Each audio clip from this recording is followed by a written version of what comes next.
Hello friends, mister engineer channel में एक बार फिर से आपका स्वागत है। दोस्तों, आज मैं आपको बताऊंगा स्टार कनेक्शन और डेल्टा कनेक्शन के बारे में बात करूंगा। स्टार कनेक्शन कब करना है, डेल्टा कनेक्शन कब करना है, कैसे करना है, कौन सी चीज़ों का ख्याल रखना है, वो सब चीज़ मैं आपको बताऊंगा। और आखिरी में मैं आपको ऐसी टिप बताऊँगा जिसकी मदद से आपकी मोटर जलने से बच सकती है। दोस्तों, अभी तक आपने हमारा चैनल सब्सक्राइब नहीं किया है तो जल्द से जल्द सब्सक्राइब कर दीजिए, क्योंकि आपको इसमें हर एक तरह के इंजीनियरिंग फील्ड का वीडियो देखने के लिए मिलेगा। तो प्लीज़ सब्सक्राइब कर दीजिए। चलिए दोस्तों, वीडियो शुरू करते हैं। वीडियो शुरू करने से पहले मैं आपको जो मोटर का जंक्शन बॉक्स है उसके बारे में बताना चाहूँगा। मोटर का जो जंक्शन बॉक्स है उसमें 6 तरह का पॉइंट लगा हुआ रहता है। अगर आपने मोटर का जंक्शन बॉक्स में किस तरह से वायरिंग लगा हुआ रहता है वो नहीं समझा तो आपका मोटर है वो गलत वायरिंग की वजह से जलने का चांसेस बढ़ जाता है। जैसे कि आपको पता है दोस्तों, फ़ोटो में देख सकते हो 3 फेज़ मोटर के लिए क्या होता है, 3 तरह का अलग अलग फेज़ का वाइंडिंग मोटर के अंदर जाता है। और हर एक फेज़ का जो वाइंडिंग है उसका 2 सिरा रहता है, एक स्टार्ट पॉइंट रहता है और एक एंड पॉइंट रहता है। तो इसी तरह से हमको 3 फेज़ वाइंडिंग में 3 स्टार्ट पॉइंट मिलेगा, 3 एंड पॉइंट मिलेगा। तो ये जो 3 स्टार्ट पॉइंट है और 3 एंड पॉइंट है वो टोटल 6 पॉइंट कैसे जंक्शन बॉक्स में लगता है वो देखना बहुत ही ज़रूरी है दोस्तों।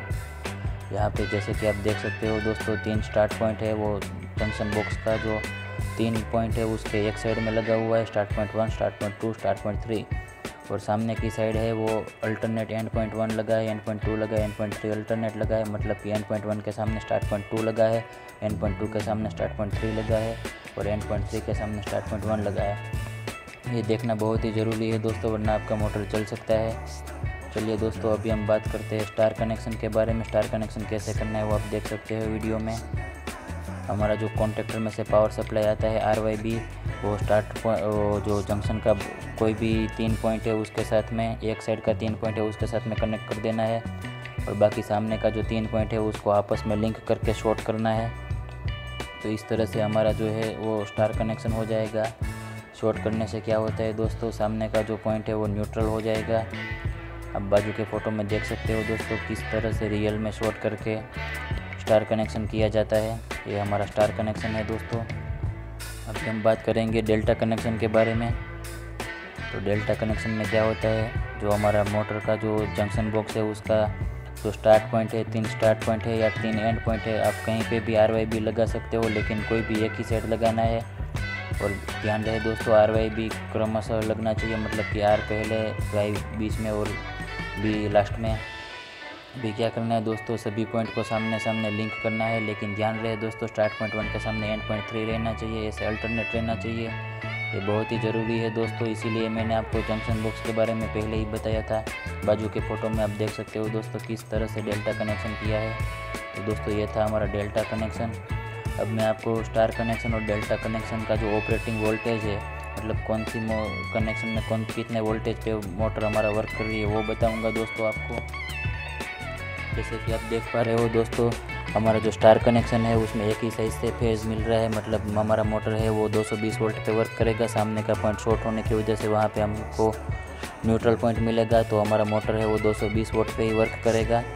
तो ये है हमारा स्टार कनेक्शन। और जो डेल्टा कनेक्शन है उसमें क्या होता है दोस्तों, हम सप्लाई तो 220 वोल्ट ही एक साइड से दे रहे हैं, लेकिन क्या होता है वहाँ पे डेल्टा कनेक्शन होने की वजह से हमारा जो सामने का सिरा कनेक्ट होने की वजह से क्या होता है, एक ही वाइंडिंग पे हम दो अलग अलग साइड से 220 वोल्ट दे रहे हैं। तो उससे क्या होगा दोस्तों, हमारा हर एक वाइंडिंग जो है वो 440 वोल्ट पे वर्क करेगा। मतलब कि एक फेस है वो 440 वोल्ट, दूसरा फेस है वो 440 वोल्ट और तीसरा फेस है वो भी 440 वोल्ट पे वर्क करेगा। तो उससे क्या होगा, हमारा जो मोटर है वो बहुत ही हाई मैग्नेटिक फील्ड जनरेट करेगा और उससे हमारा मोटर का जो लोड कैरिंग कैपेसिटी है वो बहुत ही हाई हो जाएगा।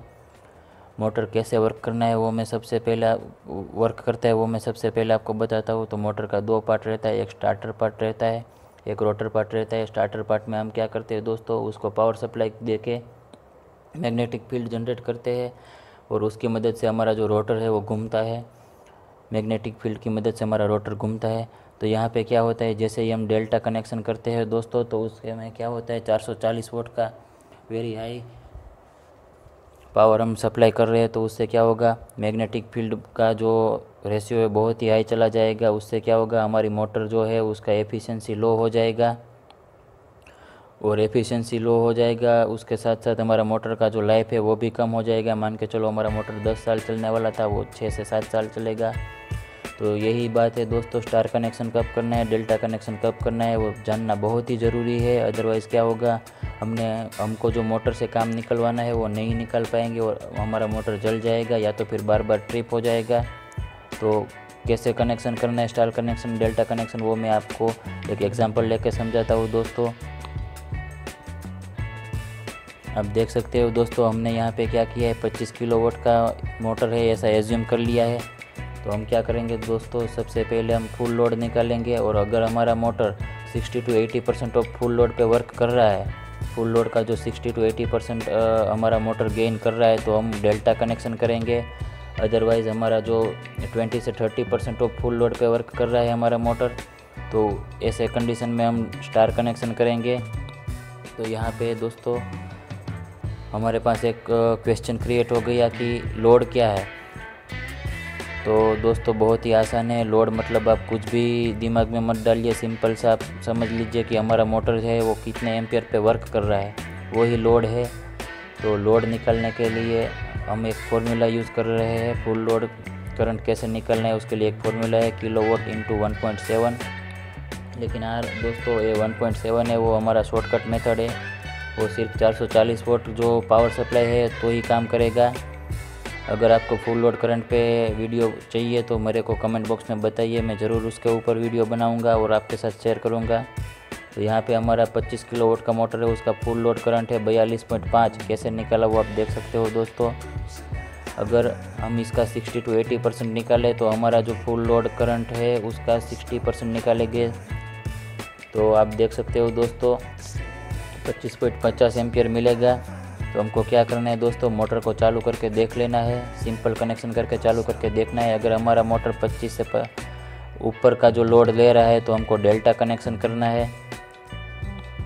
लेकिन हाँ दोस्तों, हम मल्टीमीटर की मदद से चेक कर सकते हो कितना पावर ले रहा है, अब कितना एम्पियर जा रहा है हमारा जो मोटर है उसमें।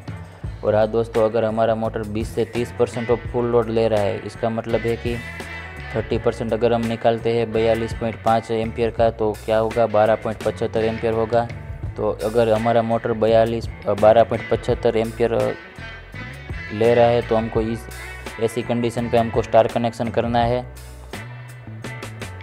और हाँ दोस्तों, अभी मैं जो आपको बताया था कि एक ऐसा पॉइंट बताऊंगा जिसकी मदद से आप अपने मोटर को जलने से बचा सकते हो, तो वो यही पॉइंट है। अगर आप स्टार कनेक्शन करते हो तो उसमें क्या करना है दोस्तों, आपको हमारा जो ओवरलोड रिले लगा है उसको 12.75 मतलब कि जो फुल लोड करंट है वो 20 से 30% निकाल के ही आपको अपना ओवरलोड रिले उसको सेट करना है, वरना हमारा मोटर जलने का चांसेस बढ़ जाता है अगर आपने उसको ज़्यादा पे सेट किया है। तो यही है हमारा आज का टिप, जिसकी मदद से आप अपना मोटर को जलने से बचा सकते हैं।